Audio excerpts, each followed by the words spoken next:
Hi and welcome to the Journalism Salute. I'm Mark Simon. In each episode, we'll talk to or about an interesting person or organization related to journalism. The intent is to show that journalists are not the enemy of the people. Thank you for listening. On today's show, we go back to talking to teachers. We're joined by PJ Cabrera. PJ is a teacher and the advisor of student media at Judson High School in Converse, Texas, not far from San Antonio. PJ is also the program coordinator heading up a committee for Scholastic Journalism Week from the Journalism Education Association.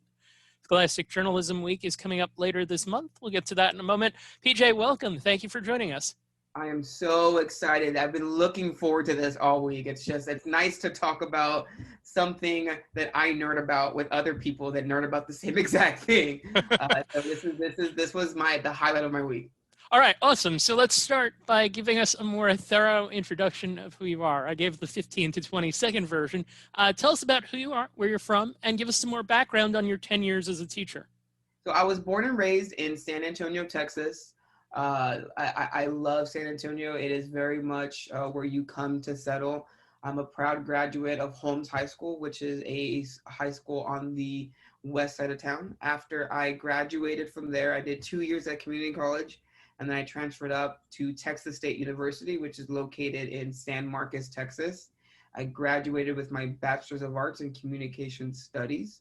After you graduate from college, you just want to go wherever you can find a job. So my first job was actually teaching middle school in Houston. So I moved to Houston for 2 years, and I got my master's. I started my master's in Houston, and then when I knew that my end goal was to be a journalism teacher, I have eventually found the job at Judson, and I moved back to the San Antonio area and finished my master's. And I've been at Judson now for 8 years, and I've been teaching for 10 years. And eight of those years have been running the journalism program at Judson High School. I took over a program that had very little support, very little resources, and turned it into a juggernaut. And I'm so proud of what my students have been able to do, and so proud of what I've been able to do. And it's amazing that I'm able to go to a school in which I am happy with what my students are doing, because they're doing amazing journalism.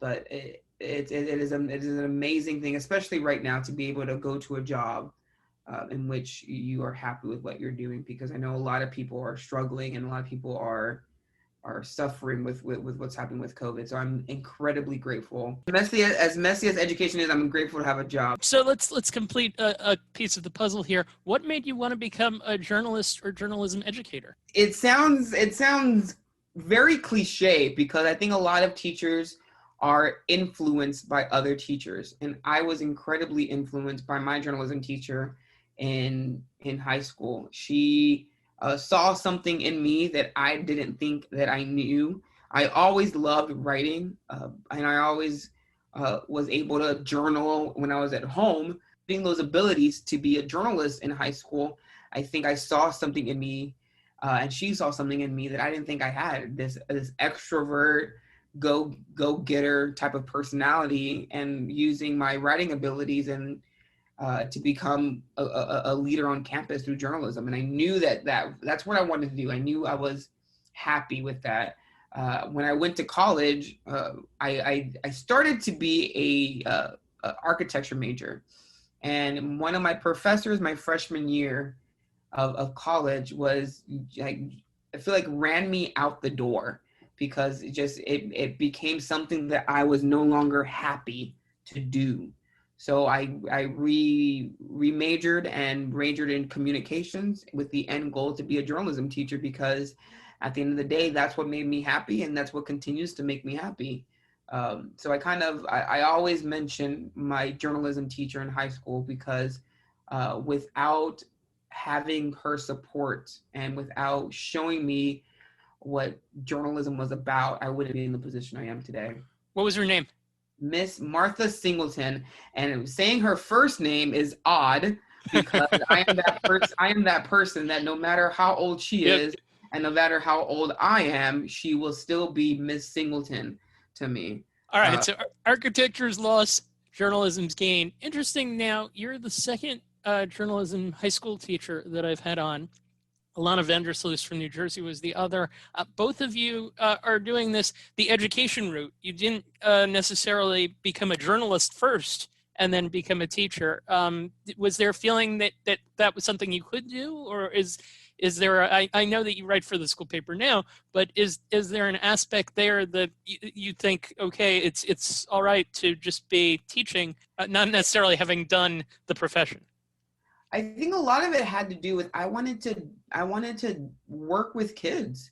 Mm-hmm. I wanted to change a kid's life the way that my teacher changed mine. And she did that through journalism. I love studying journalism. I love watching journalism. I love writing. I love being a journalist. But being a teacher, to me, seems so much more rewarding. And I think that journalists do have a rewarding career, and there's nothing I'm downplaying, but there's something about being a teacher. It is a calling. It is something that is special, and I knew that that's where I wanted to be, in front of the classroom. So you're now teaching at Judson High School.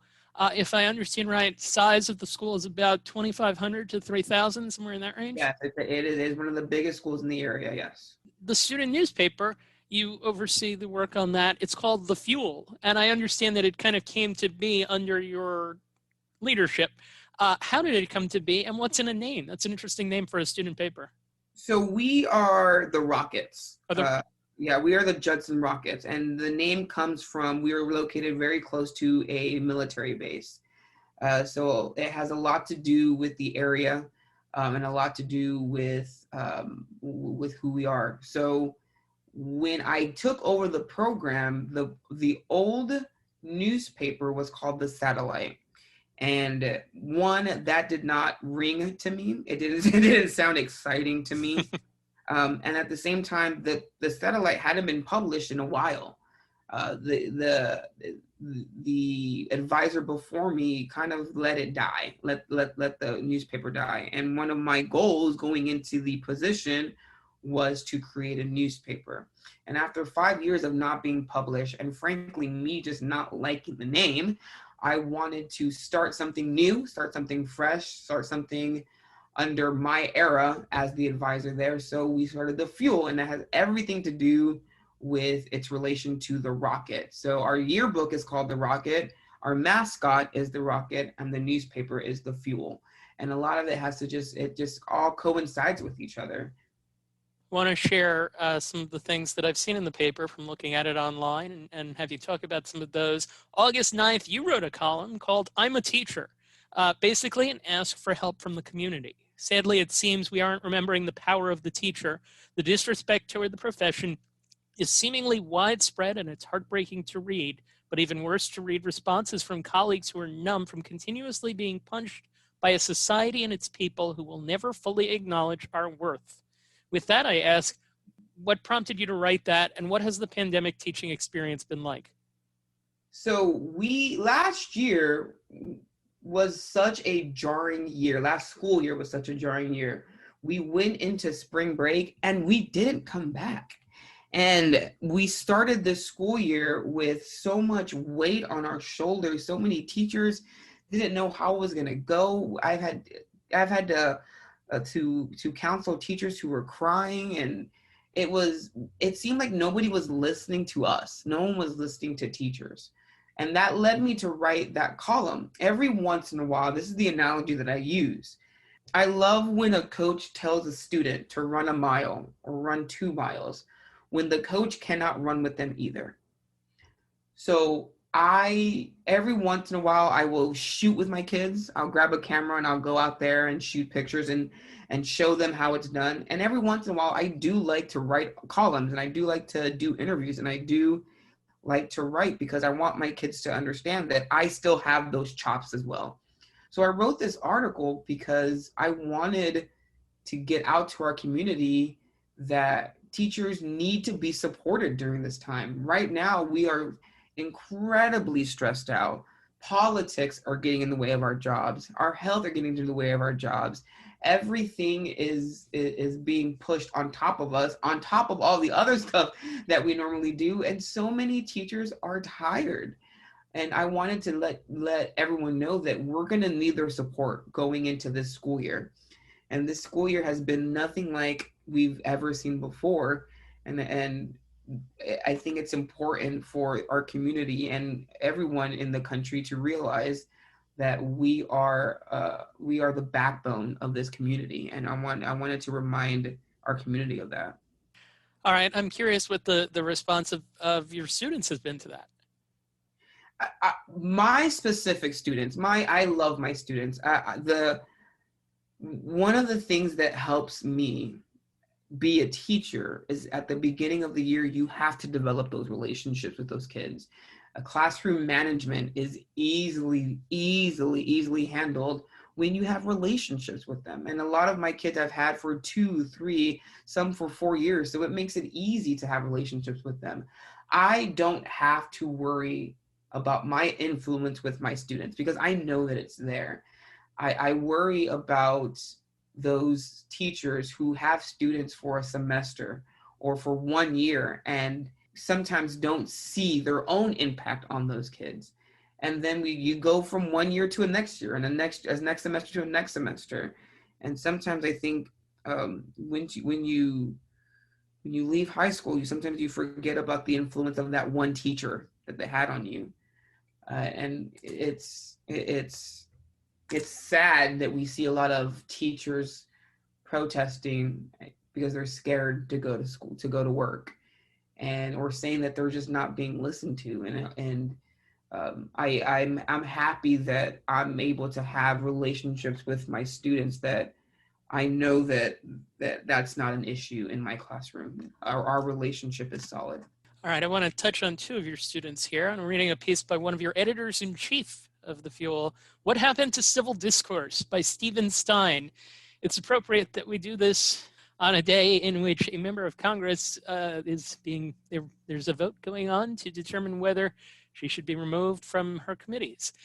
Talking about the comments section for an article about a group of dancers who kneeled during the national anthem at school football games on the eve of the election a month later, he wrote, strangely enough, the bulk of these degrading and equally unproductive comments were made by adults within the community instead of students. A month later, Brooklyn Ellis, your other editor-in-chief, wrote an article, New Politics, Same Old Politicians. What we so desperately need, especially in this day and age when we are struggling to keep afloat, is strong individuals who have the motivation and willpower to actually break the mold. Why reinvent the wheel when you can just repave the road? And maybe, just maybe, as the ruling generation slowly makes their departure, a new generation will rise who will do just that.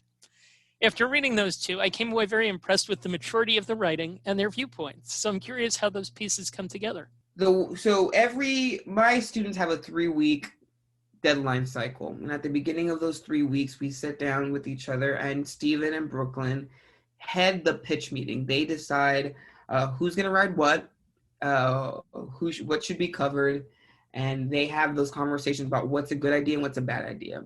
Those 2 articles came from a situation that happened on our campus in which our football players and our dancers at a football game have decided to kneel. Well, just like normal, our students covered that as a news event and posted the article on the Fuel's social media platforms. The reaction was swift and quick, and the comments became unproductive to just plain nasty. And you have students who are trying to figure out, why are you adults not being able to talk to each other? A lot of it has to do with keyboard courage, because when you're behind a computer screen, you have the courage to say whatever you want to say to whoever you want to say it. Most of these comments would not be done in a round table. And it's unfortunate that we have to look, adults, educated adults have to look at kids to tell them can y'all just talk to each other, please? And those were what those 2 articles were at. When what happened to civil discourse is, why are we not talking to each other? Why are we just yelling at each other? Why are we just spitting ugly comments to each other? It's unfortunate that we've gotten to that point. And when Brooklyn was talking about new politics, same old politicians, you look at politics these days and it's back to just ugliness. It's why are we not talking to each other? Why are we not supporting each other? Why are we not working for people? And both of them wrote amazing articles that I'm proud of. And every once in a while, kids should look at adults for some guidance because they are really doing and really guiding us in what we ought to be doing. Are there any other stories that have been written recently that you're particularly proud of? So it's funny that you say that. Last week, an article about the school starting a Black Students Matter committee in order to find resources to support our Black students. Again, the comments were not about the article.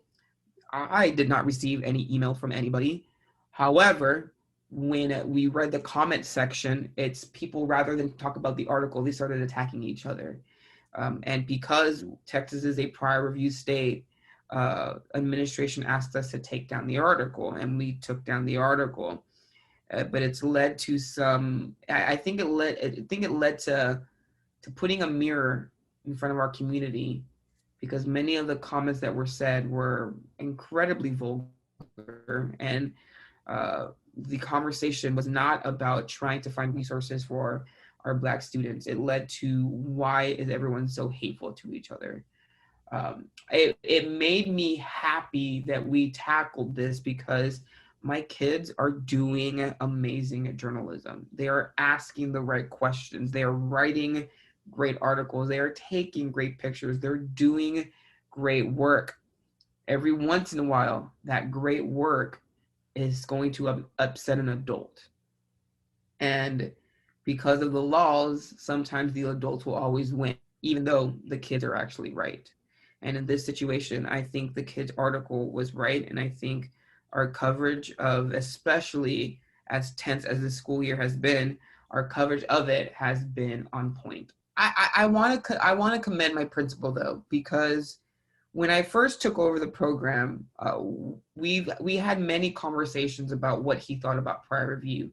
And he was very much, everything had to go through him. And as the years have gone by, he has slowly pulled away from doing prior review because he knows that our kids are just doing great journalism. And my job is to teach them how to do great journalism. At the same time, an administrator has to protect the school and the school's image. And I completely understand it. I don't agree with it, but I understand it. I agree with this idea that in order for us to have open and honest communication, we have to be transparent and we have to allow our students to tell students' stories. And if we're not allowed to do that, then what are we doing as educators?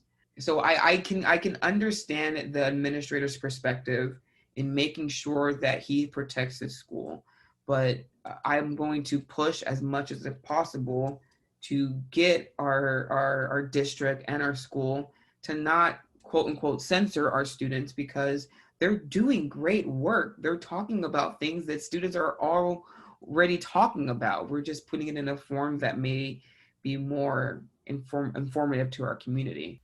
We'll have more from PJ Cabrera in a moment, but first, a word from a podcast done by journalism educators. Welcome to Journalism History, a podcast that rips out the pages of your history books to re-examine the stories you thought you knew and the ones you were never told. I'm Terry Finneman, and I research media coverage of women in politics. And I'm Nick Hirschon, and I research the history of New York sports. And I'm Ken Ward, and I research the journalism history of the Great Plains and Rocky Mountains. Find the Journalism History podcast at journalism-history.org/podcast and wherever you listen to your favorite podcasts. So with the journalism program, what did you teach this week? So this week, our students my yearbook students are currently finishing their last deadline because the yearbook has to be done before spring break. So they have a March 4th deadline in order to make sure the entire yearbook is done. My newspaper staff is finishing their 3-week deadline tomorrow, and all of them have hit their deadline except one article, which is great. So my newspaper staff is actually not my worry. My yearbook staff is my worry because of the lack of stuff that's happening this year, but both have been working incredibly well here. And then I do have an introduction to journalism class.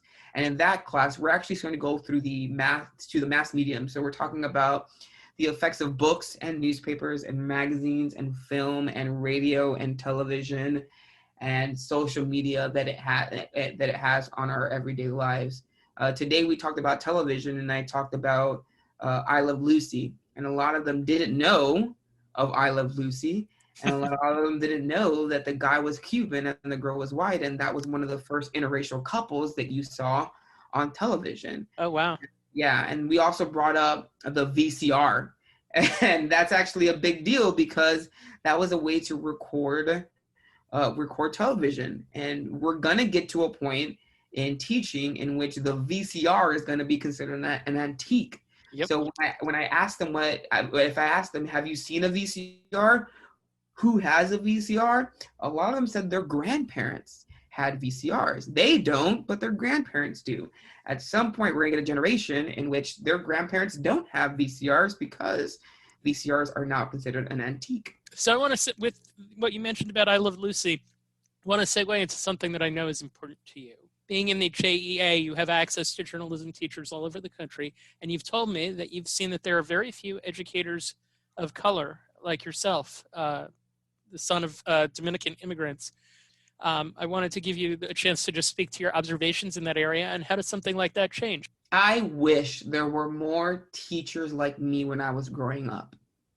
One of the reasons that I love being at Judson is I am able to be a Latino teacher in journalism, which the vast majority of the leaders in journalism are not of color, in front of the classroom. And that's amazing. The power that does to a kid who wants to see a teacher that looks like them is enormous. And one of the reasons that I've been trying my best to not only network with people, but get involved with all these organizations is I think that in order for the conversation, whatever the conversation is, in order for the conversation to change, I think there needs to be people involved from different backgrounds to change it. And a lot of the advisors are normally middle-aged white women. And when I go to conferences, it's usually all the same people. And I love the fact that I am a journalism advisor. I love the fact of my Latino heritage. I speak about it often, and I let people know that it's a rarity to see that. And not only is it a rarity to see that, but they can do it too. It's just a matter of them being able to do great work. One of the biggest things that I advocate for is to make sure that we have not only students of color in journalism, but also advisors of color and just teachers of color, because the more our kids see people like us, I think that's going to be a bigger change in the long run. What can someone like me, 46-year-old white male living in Pennsylvania, do to help the cause in that regard? What you're doing right now is absolutely instrumental. You're seeing a leader who is not like all the other leaders in the industry and giving them a voice and allowing them to tell their story and not censoring their story or not. So you're seeing a teacher in an industry in which is overly white, and you're giving this teacher a voice. And that probably is the most important thing. Allowing a teacher to tell their story, especially a journalism teacher to tell their story, is incredibly important. And I think that more of us need to be able to tell our stories freely in order to understand where we're coming from. This takes us to Scholastic Journalism Week, which we mentioned the JEA doing. The purpose is to celebrate journalism programs across the country. You are the head of the committee that is handling this. I will read each day in the week. We'll have a theme. It starts Sunday, February 21st. Diversity matters. Monday, why do we do what we do? Tuesday, local journalism matters. Wednesday, issues that matter. Thursday, beyond scholastic journalism. And Friday, what they did mattered. And then one more Saturday, leadership matters. All right, so tell us more about what goes into this. So at the beginning of the school year, a group of 7 of us from all over the country, and one committee member is actually in London, we met to kind of try to figure out what this theme was going to be, what this week was going to be about, and what the theme was going to be. And we focused on what we do matters, because I think a lot of student journalists need to understand that the work that they're doing in their newsrooms is important. It's not just for a grade. A lot of newsrooms are hyper local newsrooms, that they're the news source for their school or for their community. And we wanted to ensure that what they're doing is important. Especially when we started off on Sunday, we wanted to focus on diversity. And we wanted to focus on diverse schools. So if you go to the SJW's Twitter account, so Scholastic J Week on Twitter, you can see a lot of the schools that we were featuring. And we wanted to make sure that we focus on diverse schools, small schools, schools that may not necessarily get the most amount of attention. So we wanted to kind of put a spotlight on our kids to remind them, especially during a pandemic, that the work they're doing is incredibly important. What has your experience been with the JEA as an organization? I love that our goal is outreach. Our goal is networking. There are usually one journalism advisor per program. So what JEA has allowed me to do, and hopefully allows all other advisors to do, is to find those other advisors and to create a network in which we're able to support each other. And I think that what we've been able to do, what I've been able to do with JEA in the last year, has been instrumental to my overall development. So what can journalists do during that week? Journalists that aren't necessarily a part of JEA or that aren't students for that matter. Is there anything that they can do to be involved? So there's two great things that you can do. One, support your local schools and support your local schools' journalism programs. Because depending on which state that you're in, for example, Texas, a principal has the ability to censor. And one of the fundamental pillars of a journalist is to tell the story. And some of these students have the ability to tell amazing stories, but we simply cannot do it. And that's really difficult to do. That Friday is Student Press Freedom Day, and the SPLC is putting on events to celebrate student press and educate other people on why student press is important. Participating in that and networking with the SPLC as a journalist, it would be incredibly important, because these high school students will eventually become professional journalists, and teaching them and guiding them and mentoring them is incredibly important. All right, so we will certainly do our best to raise the awareness of that. So we always do an advice question as we wrap up our interviews with journalists and journalism teachers. I read a Q&A with you in which you said that fun was the most important component to a successful program. What do you do to integrate fun into the curriculum? And with that, what advice would you give to people about integrating fun into their journalistic? I cannot be in a classroom in which I cannot laugh. Laughter is the medicine of all sadness, and being able to be in a classroom in which students are free to not only be themselves, but I'm also free to be myself, that speaks wonders in being able to not only manage your classroom, but to teach your students. Every Friday we have Current Event Friday, and it's literally a day where their goal is to have a certain amount of current events within the grading period. That's the teacher side of me.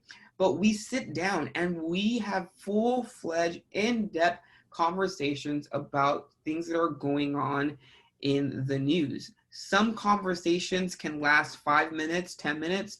Some conversations can last the entire period, because it's a classroom in which students are able to talk. They're able to talk freely, and they're able to have constructive conversations without anybody getting super upset. Now, does that mean that there are not arguments that happen? Arguments happen all the time. As long as nobody gets out of their seat, that's all I hope for. But these conversations are super important because these kids are having these conversations outside of the classroom.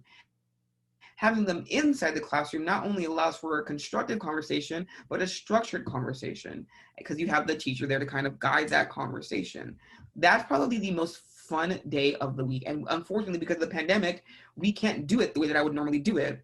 But just simply talking to our students, knowing what's going on in their lives, knowing what's important to them, laughing with them, joking with them, talking about pop culture with them, that does wonders in developing a relationship with our students. And that's something that I think is one of my strengths. And that's one advice that I would give to any teacher, is to fight your battles, but to have fun in the classroom. Because if you're not having fun anymore inside your classroom, that may be a signal that you might have to find something else to do. You're also the second interviewee that I've had in the last 4 episodes that is very into biking. Have you integrated biking into your journalistic teaching at all? No, but there is a reason for that. Okay. We teachers give so much of themselves that I think it's important that we do something for us. Yep. So usually if it's a great day, San Antonio has an amazing network of biking trails. So if it's a good day, usually on a Saturday or Sunday, I will go out and I will do a good 20 miles or 30 miles on my bike, and I will put earphones in, and I am not thinking about work. My kids know that I bike. My colleagues know that I bike. My friends know that I bike, but it's the one time where I'm at peace and I'm not worried about work. And I think that it's important for teachers to find that, especially with as much as we're giving. Journalists too. Yes, very much so. I think in all, especially right now, especially where all of us are so overwhelmed with everything that's happening with coronavirus, with politics, some of us, if we have kids, I think it's important to stop for just a little bit. Stop doing what you're doing and just not only do something for yourself, but take a breath and do something that recharges your mental health. And if we took more attention to our mental health like we do our physical health, I think we would do better as a whole. And that's what biking does for me. Biking allows you to be one with nature. So it allows you to slow down for just a little bit. And I'm not literally, but figuratively. I'm not literally slowing down because I'm going 12, 15 miles per hour, but it allows you to just stop for just a second and realize the stuff that's around you and to take a break for a second. All right, last question. Is there a journalism organization outside of the ones that you're directly involved in that you would like to salute? Outside of the ones that I'm directly involved in, I'm going to selfishly pick one that I am involved in, but there's a reason for it. And it is TAJE. It's the Texas Association of Journalism Educators. The reason I say this is there are 2 people in this organization that without them, I would not feel like I have a place in the community, and that's Cindy Todd and Margie Raper. Without them, they are the goats of scholastic journalism, and they're the ones who saw me at a convention and say, get involved. And at that time I was so hesitant because I didn't know who I was. They didn't know who I was, but they saw this spunky little kid who wanted to learn and be involved in the organization and be involved with scholastic journalism, but I just didn't know how. And they kind of pushed me in that direction. And I am incredibly grateful for them. I'm incredibly grateful for what they've done for me in my career. But without them, I don't think I would be where I'm at. Aside from them, I think the ACLU is incredibly fundamental in ensuring that all Americans, from students to adults, have free speech. And it's one of those organizations that I am incredibly supportive of. All right, PJ Cabrera, thank you for joining us. Thank you so much. I appreciate you. The issue that PJ Cabrera brought up, a lack of journalism teachers of color, is similar to one that comes up in my industry, sports analytics, and across many industries across the country.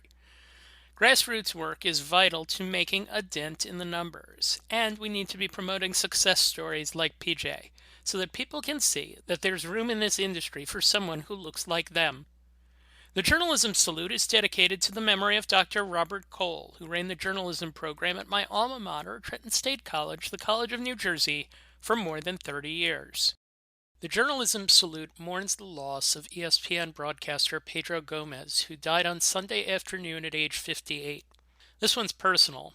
I worked with Pedro, a longtime baseball reporter, when I worked at ESPN. If you search Pedro's name on social media, you'll be overwhelmed by the number of people with stories, each one more amazing than the next, about what a good reporter and what a good and decent person Pedro was, and how he tried to help so many people in the sports media world. My story is a recollection of the end of the 2007 World Series won by the Red Sox in Colorado, when Pedro came back to the production truck with gifts for our Red Sox fans. Champagne corks popped during the victory celebration in the locker room. A few years later, I told him what a thoughtful gesture I thought that was. On Sunday, I was reading the tributes to Pedro. One came from a Cubs fan who met Pedro in a bar. They got to talking, and as Pedro was getting to leave, he gave her something that he felt commemorated her fanhood. A cork from a Cubs playoff clinching celebration. Nicely done, Pedro. He will be missed. Thank you for listening to the Journalism Salute. Please let us know what you think of the show. You can find us on Twitter at JournalismPod, and you can email us at journalismsalute@gmail.com.